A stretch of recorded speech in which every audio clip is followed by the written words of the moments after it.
In the wild, whether fending off an invader or competing against one of their own, animals must be able to fight.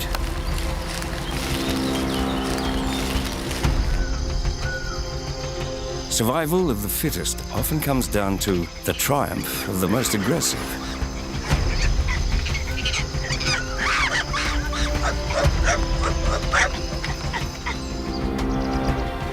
Some seize power, others inherit it.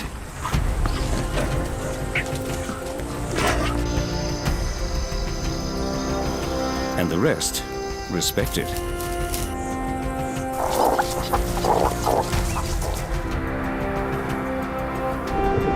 Because conflict ultimately benefits the species.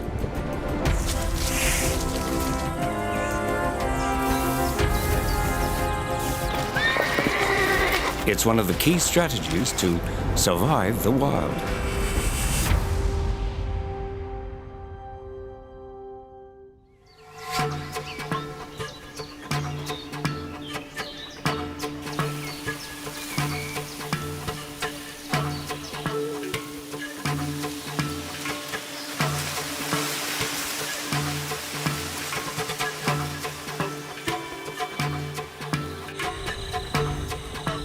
If you want to visit your closest relatives, you'll find them here, in the woodlands, rainforests and grasslands of Central Africa. Chimpanzees.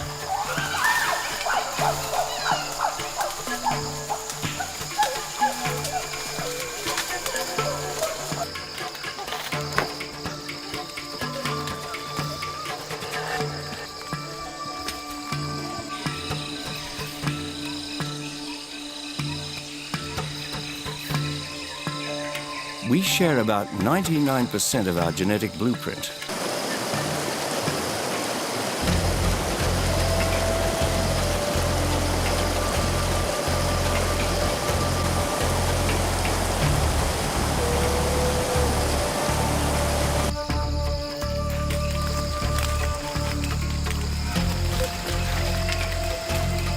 And also much of our behavior. For better or worse.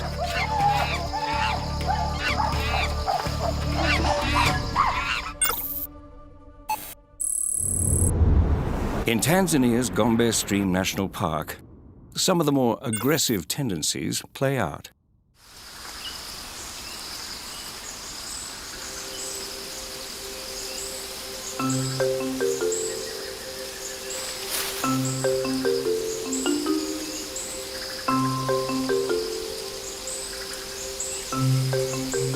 Chimp communities can shift and change, but a single male is always chief chimp in charge.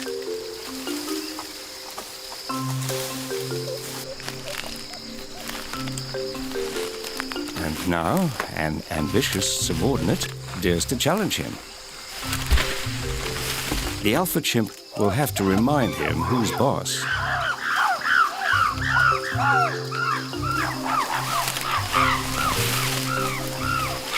Champ and challenger face off through a series of escalating threats.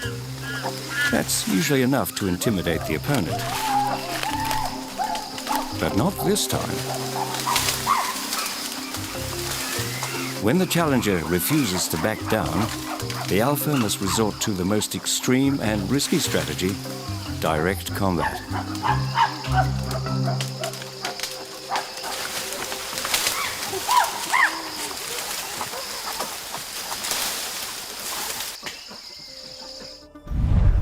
Chimps are tough. If a male chimp were human size, he'd be twice as strong as us. But brute strength comes at the cost of finer control, meaning a chimpanzee might kill when he only meant to harm.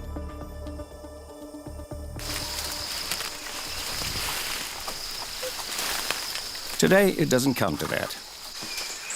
The alpha keeps his rank, and the challenger lives to fight another day. Aggression doesn't just keep chimps in line. It's also the glue that enables chimps to perform a rare primate behavior: group hunting.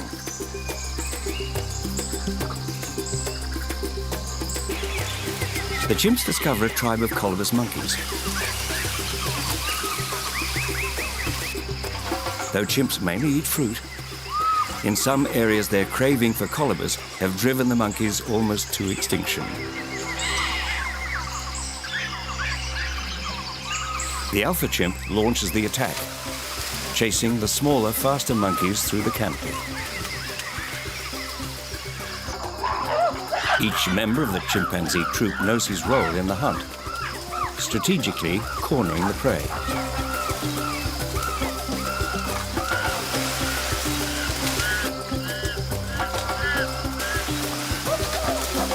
The alpha throws the colobus to its death.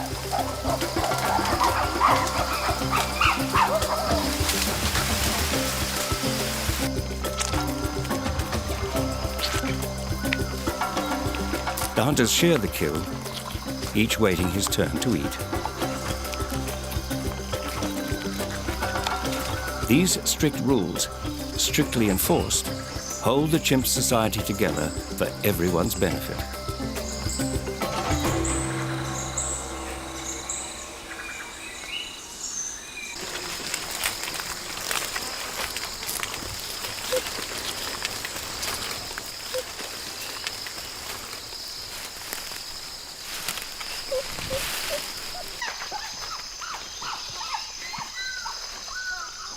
When everyone knows how he's expected to behave, daily life runs a little more smoothly.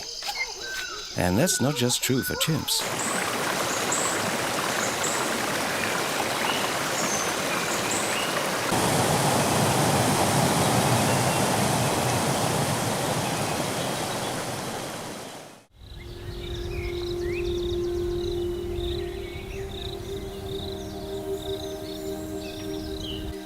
South of the steamy rainforest and into the desolate lands, one of Africa's most charming desert dwellers reveals a more serious side. The meerkat.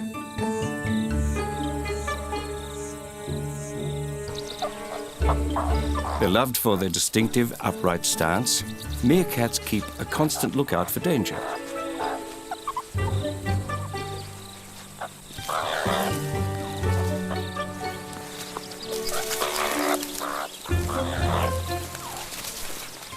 But it's not just predators they're looking for. Meerkats depend on each other to eke out a living in their harsh habitat.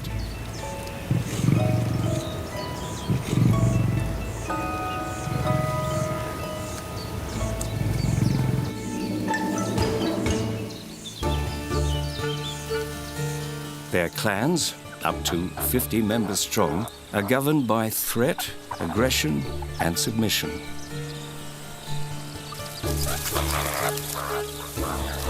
At the top of the chain of command stands a single dominant female, the matriarch.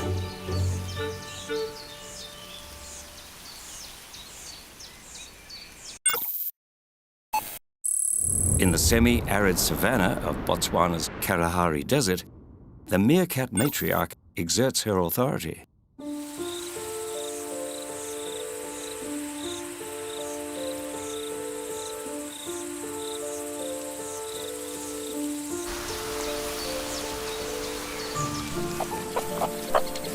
Most of the clan's pups are hers, but they're raised by the other females.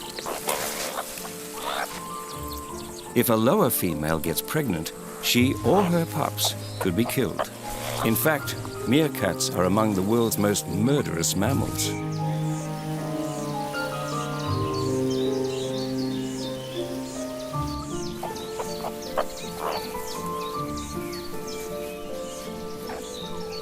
The matriarch joins the hunt with the rest of the adults, digging for insects and small animals.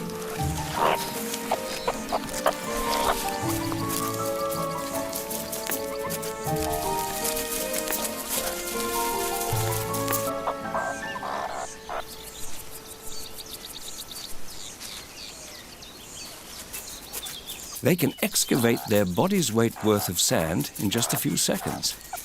But today they've come up empty.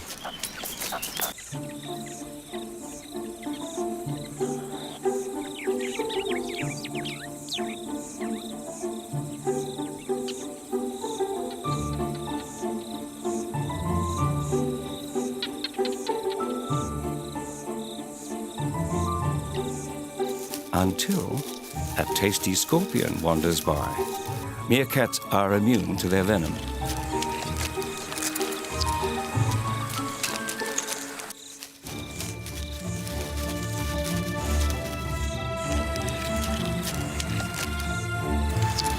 A subordinate female makes the catch.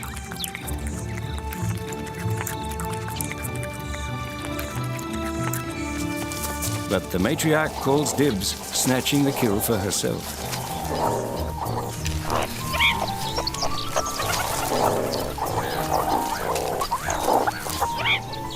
Squabbles like that are all in a day's work for meerkats.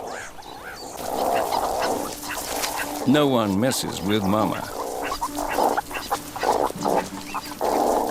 But the other females fight for rank beneath her.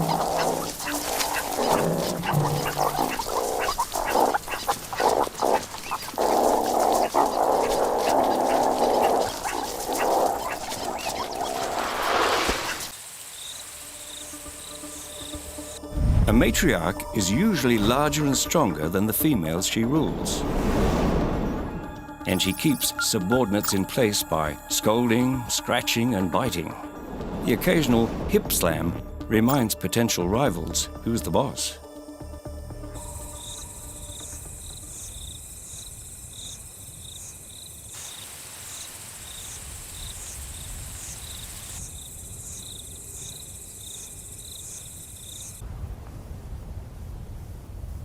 But when they detect an outside threat, internal disputes get put on hold.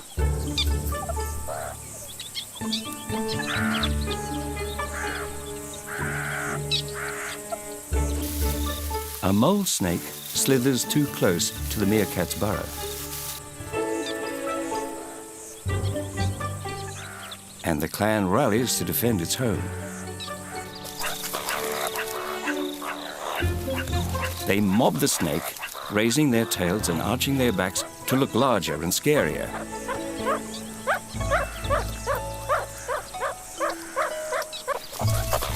The snake's not buying it.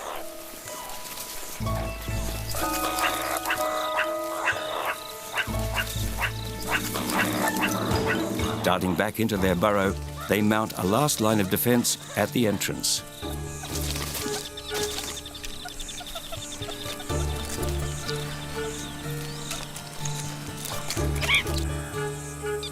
The snake moves on, but the meerkats keep their guard up.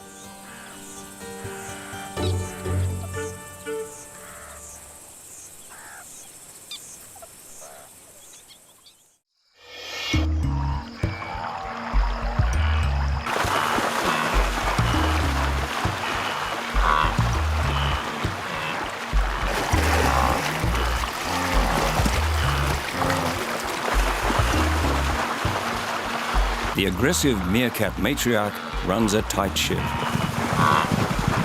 But it's nothing compared to the rigid rules of her African neighbors.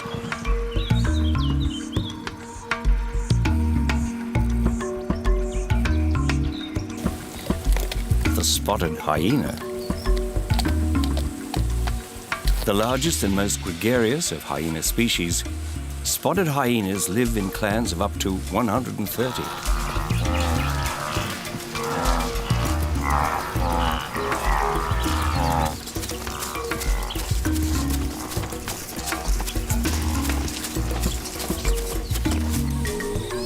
Despite that, instead of being cooperative, clan members openly compete.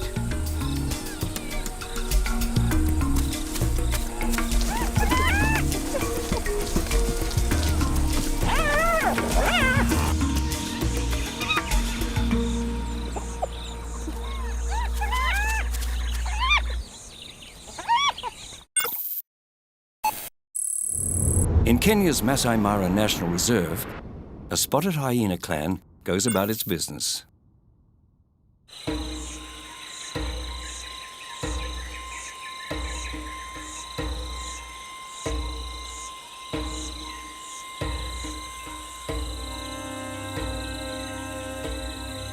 As night falls over the Masai Mara, the clan's about to welcome some new members.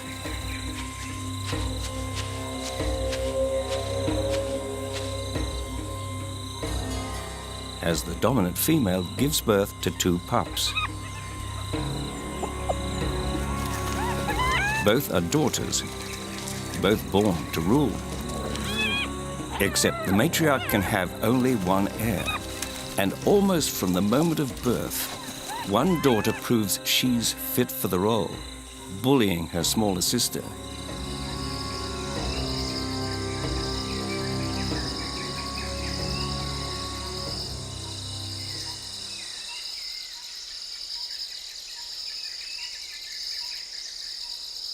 Her ferocity wins the dominant pup better access to her mother's nipple, so she'll grow stronger than her sister.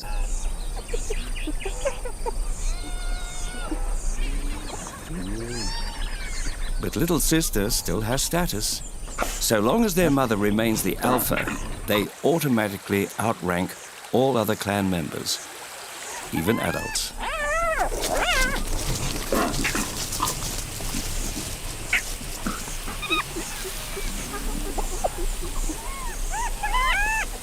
While the matriarch and her pups enjoy their status, the subordinate females in the clan try to win status of their own.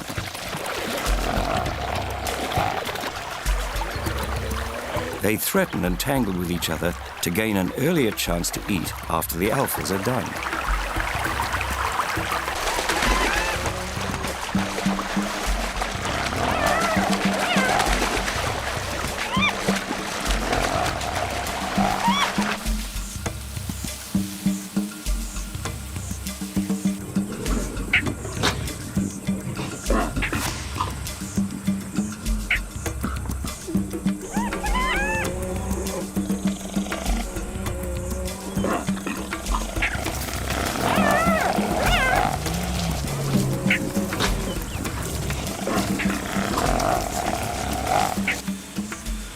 As we're not hyenas, it's tough to tell a male from a female, owing to the female's pseudo-penis.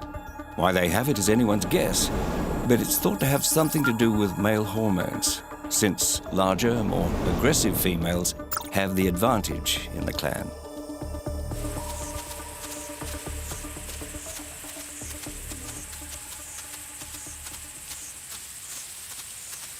A lone male enters the clan's territory, his flattened ears and tucked tail revealing his fear.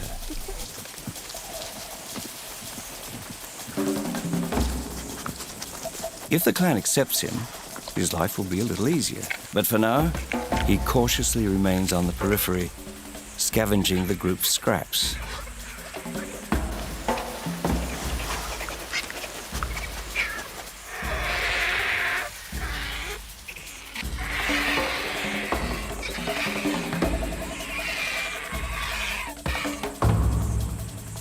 In hyena society, outside males rank the lowest of the low.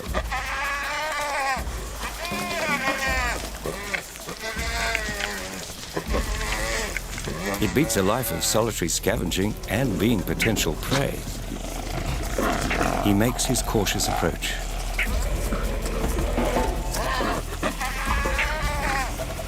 But the clan wants nothing to do with him.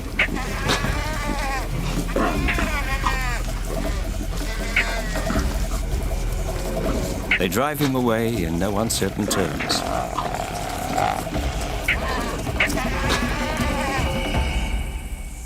Even though leaving his birth clan lowers his rank, he probably did it to increase his chances of mating with an outside clan. Maybe it'll pay off.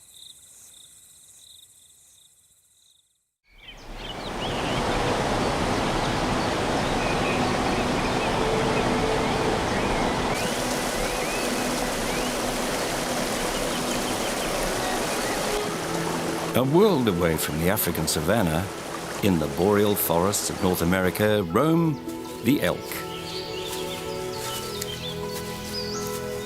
one of the largest members of the deer family. On this continent, elk are one of the largest animals, period.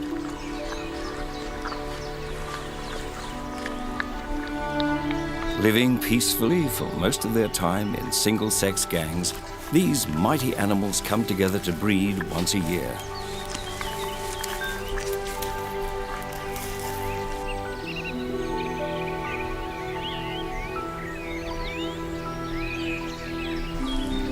And then things aren't so peaceful.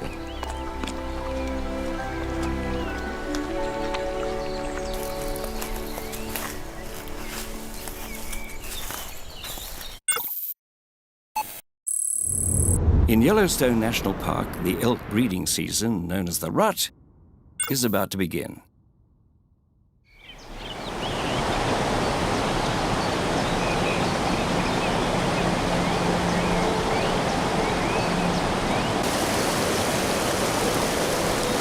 In summertime, the high mountain grazing grounds provide elk with plenty to eat.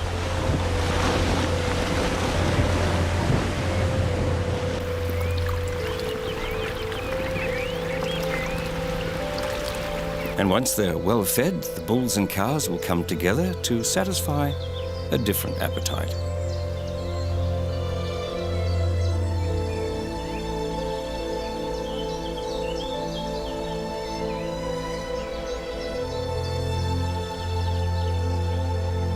It all seems quiet now, but only the fittest males will win the right to mate. And the contest is starting.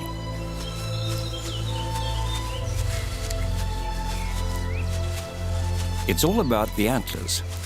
The bigger, the better.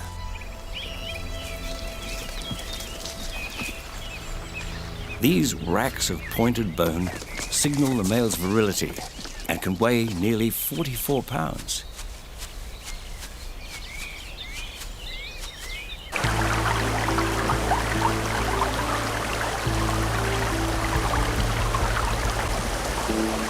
Each spring they fall off and then grow back a little larger, just in time for the rut.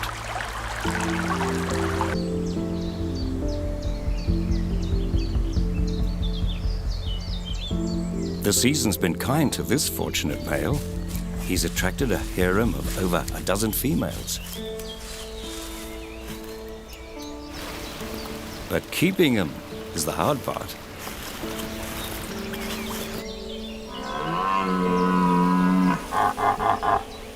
A challenger has entered their range. He circles on the perimeter, sizing up his competition. Then they get into it.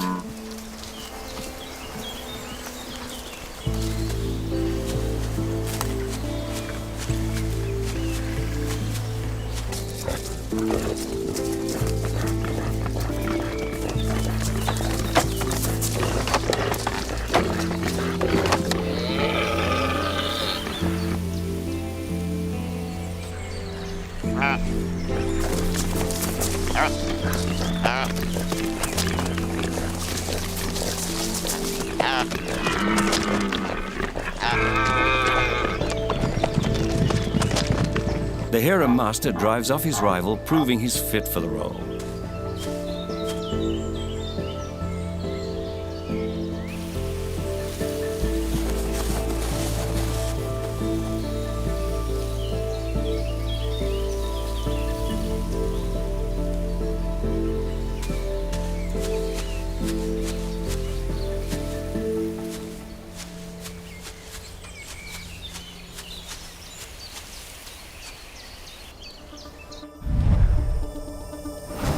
Antlers serve as both weapon and shield.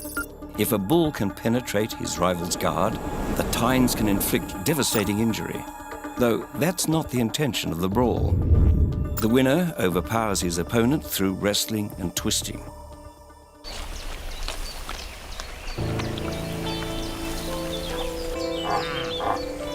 The harem remains under the bull's control, but he has to work fast.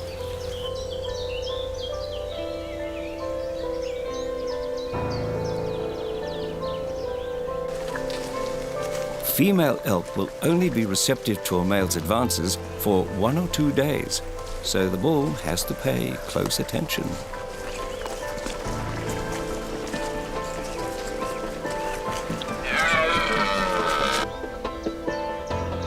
While guarding his harem, he rarely eats and may lose up to 20% of his body weight, or 220 pounds. As he loses weight, his ability to defend his position diminishes. Time is of the essence, but for now, he has no choice but to wait.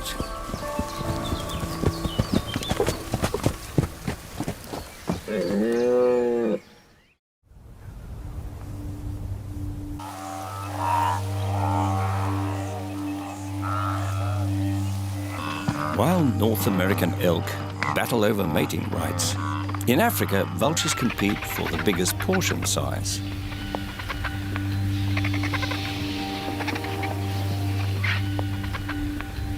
Like death's groupies, vultures circle the skies above the veldt, waiting for something to die.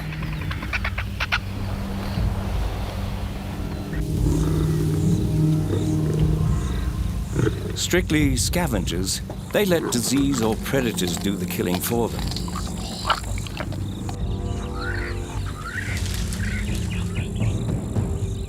And when lions get involved, they need to wait for them to finish.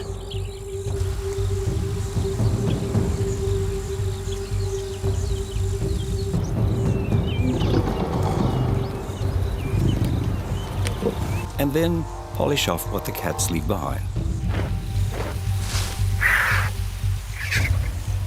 A wake of vultures can strip a carcass to the bone in minutes.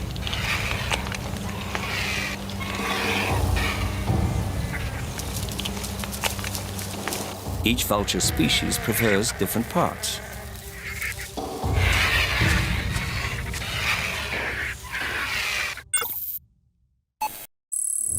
On Tanzania's Serengeti, a wake of vultures has to decide who's getting first dibs.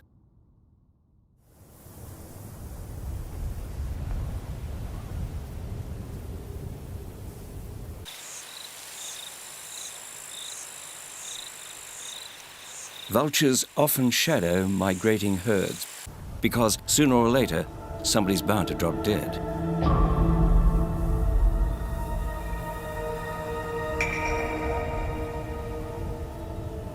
The bird's keen vision and sharp sense of smell assure the victim won't rest in peace for very long.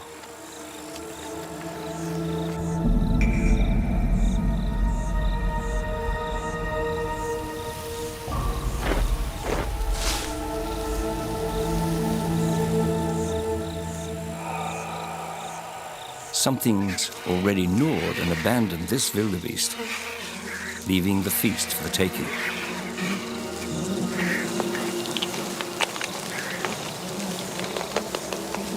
The crowd gathers.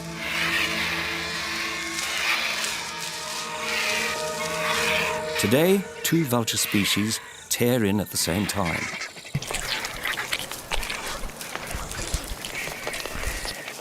It's not a display of avian altruism. It's more like a show of strength. About equally matched, they tolerate each other.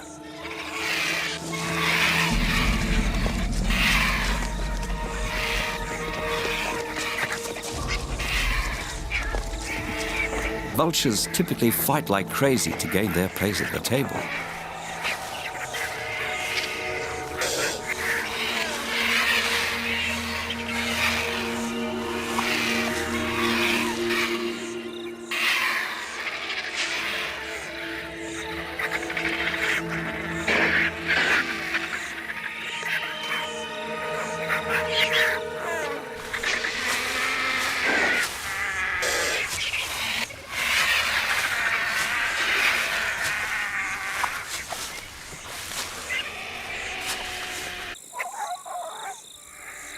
They base their social order on body size and beak strength.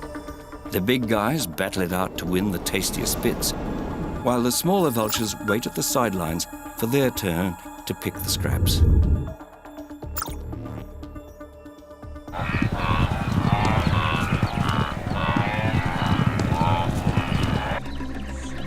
But even large, feisty vultures make way for the even feistier hyena.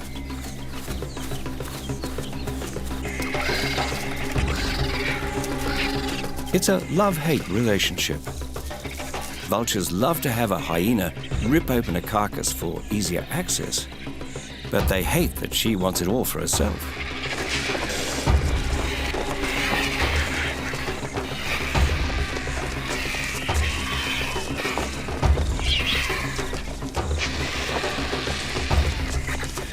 Once the hyenas have their fill, the vultures can continue their meal, or maybe not.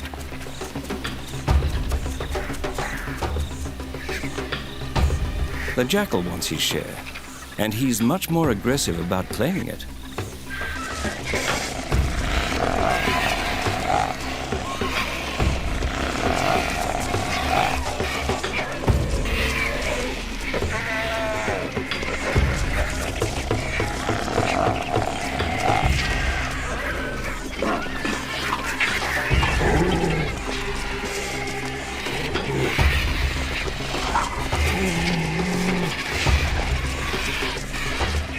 But he's underestimated who he's dealing with.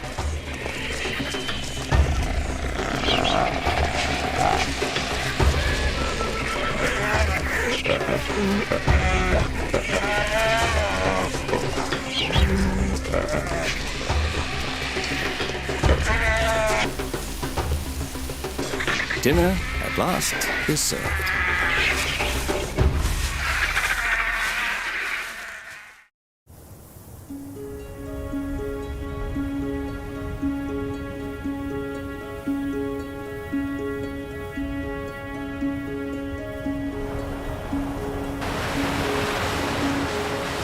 Of course, aggression isn't just about competing for mates or food. It's also an important weapon for winning a turf war, even under the sea.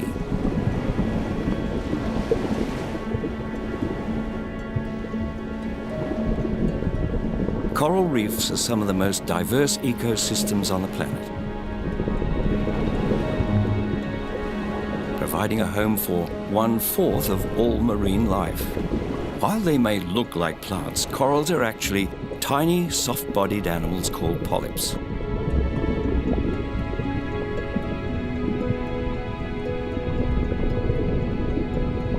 These relatives of anemones and jellyfish build individual limestone structures to protect themselves, which over time form coral reefs. And in the process, polyps compete with each other for prime locations. The biggest battleground lies in the waters off Australia's northeast coast on the Great Barrier Reef.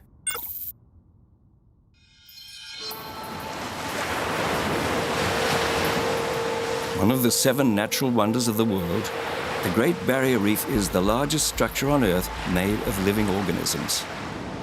It's larger than the UK, Holland, and Switzerland combined.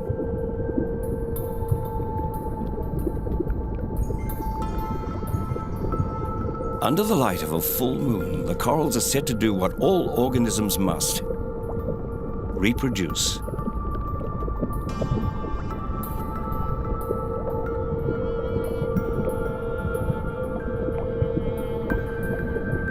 In a spectacular mass spawning event, they release tiny egg and sperm bundles into the water.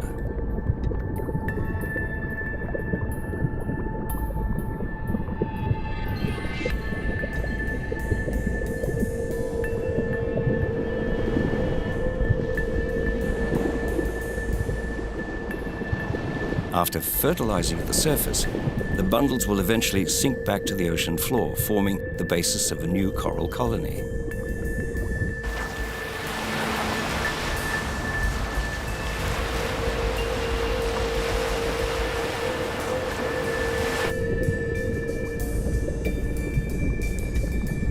Growing just inches every year, corals face a great many challenges, not the least of which are other corals.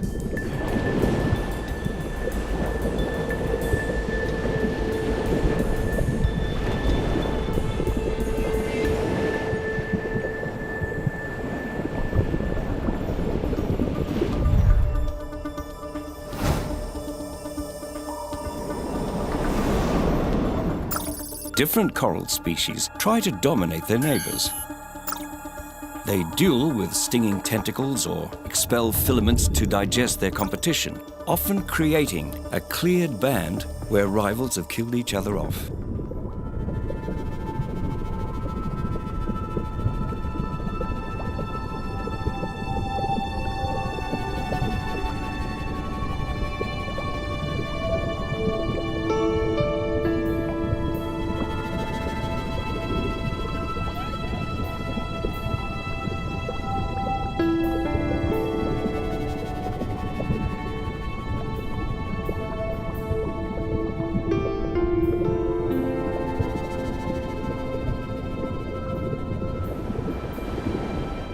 On healthy reefs, prime real estate is always in demand, not just by corals, but also algae, sponges, and clams. On the reef, these slow-motion turf wars are never-ending. But corals can also form alliances with other organisms. When algae photosynthesizes, it provides energy for the corals.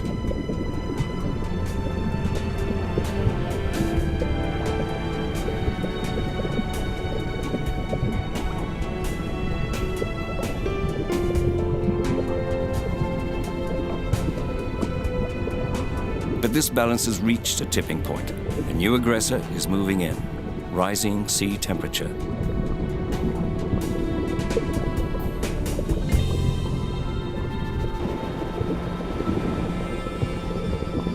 It stresses the corals, which evicts the colored algae, a process called bleaching. Without their algae energy source, the bleached corals lose vitality and are under even more stress. In their weakened state, the corals are more likely to be killed off, a tragedy for them and for all the marine life that depends on them.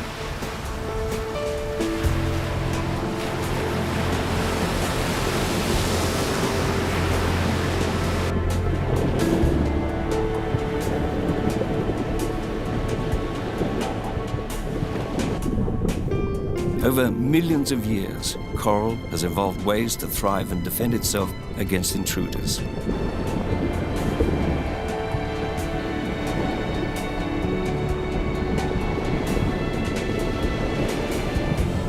But today, climate change presents one of its greatest challenges.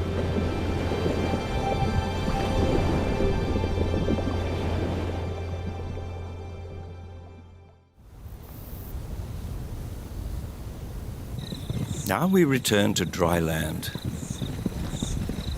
Very dry land. The African desert, where the Cape ground squirrel makes his home.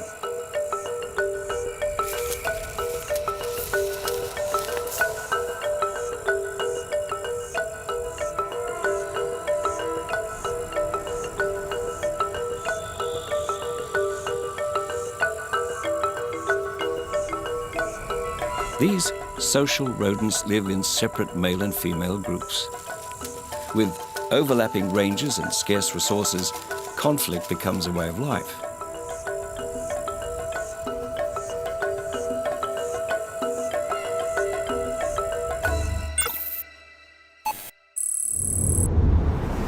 In South Africa, the Karoo Desert region is home to a large population of ground squirrels.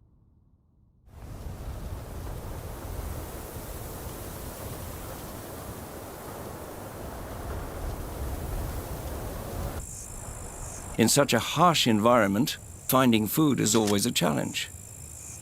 They spend about 70% of their day looking for it.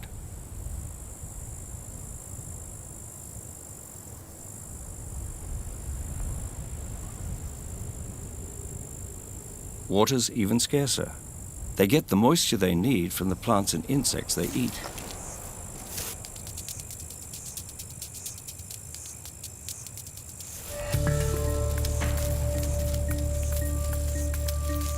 And when the sun beats down, they put the top up for shade.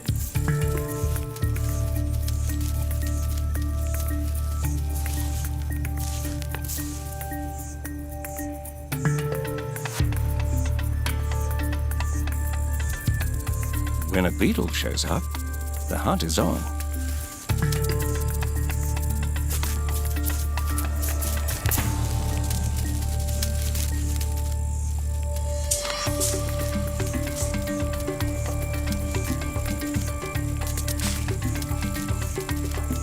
The young male squirrel follows the scent trail, driving the beetle out and making the kill.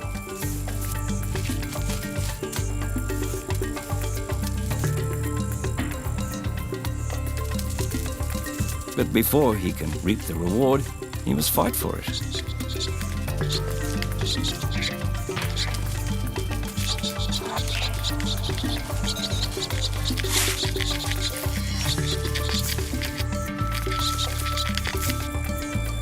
With an age-based hierarchy, the young male is forced to surrender his prize.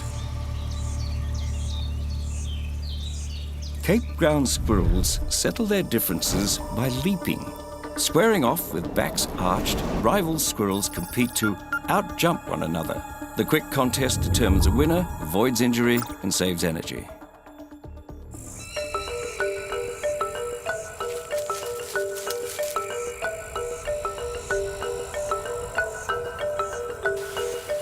With the dispute resolved, order is restored,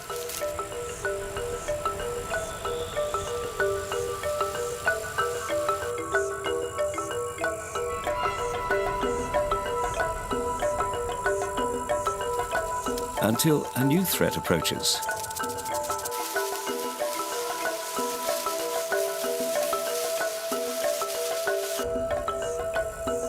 The guard spots the predator and emits an alert call.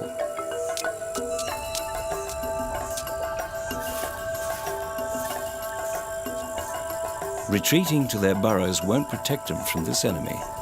They must face it in the open.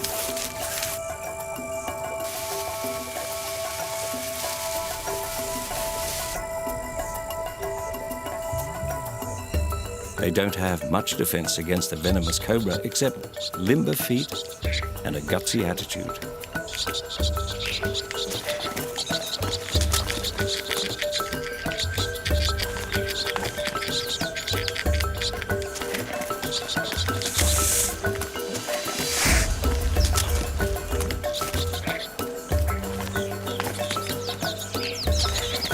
They mob the snake and harass him. He won't be sneaking up on anyone around here.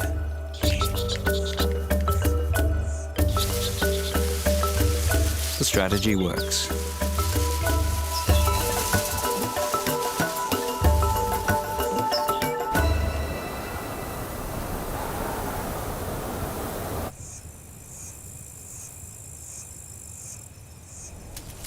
With their foe driven off, the Cape ground squirrels enjoy a period of relative ease in the desert.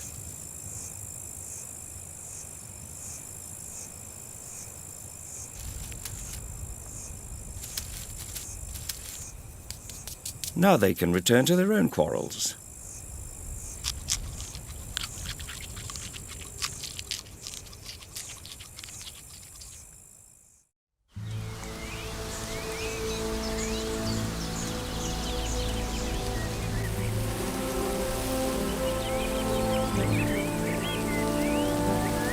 While Cape desert squirrels have adapted to the life in the desert, these next animals can be found running free through much of the world. Horses.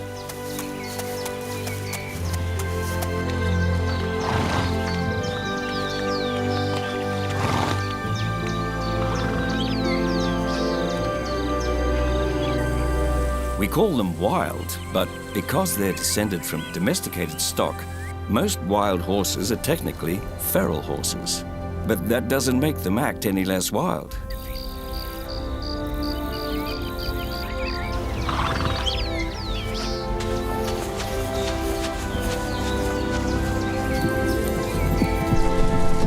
With grace, speed, and stamina on their side, horses have few natural predators.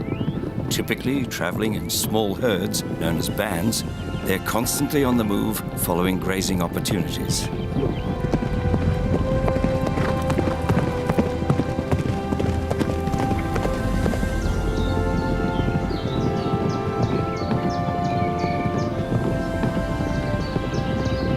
It's when they stop that their social troubles begin.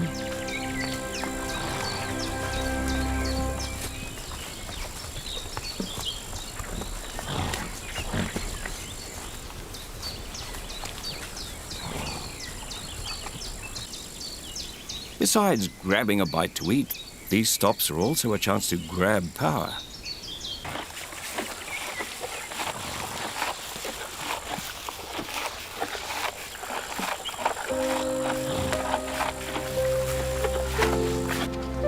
Fights for dominance are usually brief, but can cause serious injury.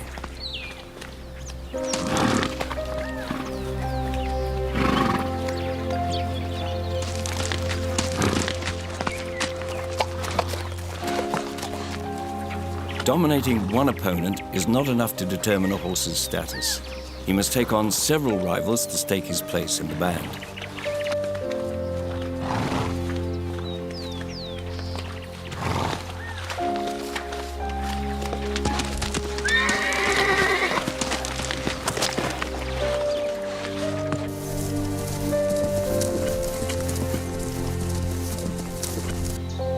Wherever horses run wild, some will always jockey for position.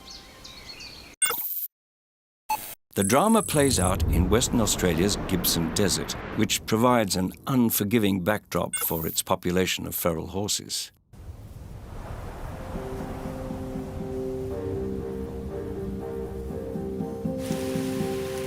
In Australia, home to the largest number of feral horses in the world, they're called brumbies. And many roam in Western Australia's Gibson Desert.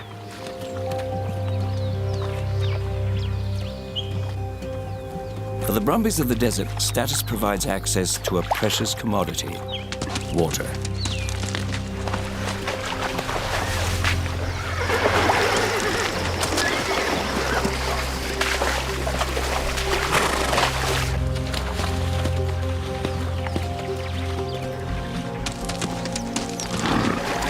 With the strongest members of the band lording over the waterholes, lower-ranking brumbies need to be inventive.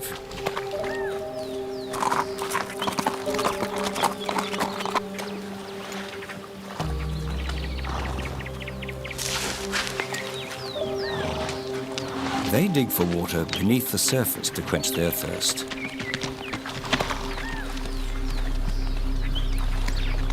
But even these makeshift drinking holes can't cool their tempers.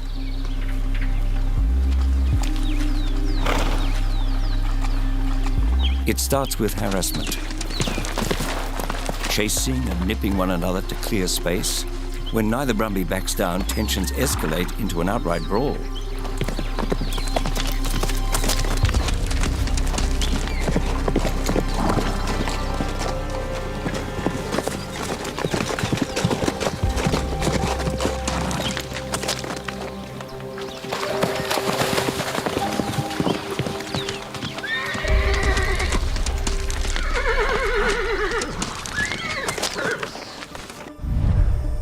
Horses fight with all they've got, charging and ramming or even biting.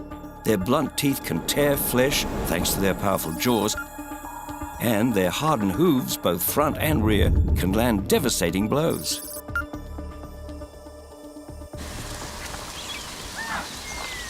The loser hobbles away, but the winner has paid heavily for his victory. His injury makes his next conquest far from certain. What is certain are more fights to come as the hierarchy constantly shifts and tempers flare. Whether it's herds of horses,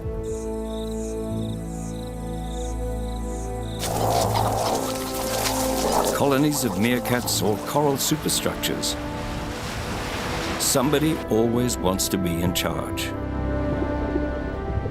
And that constant push and pull drives nature forward, little by little.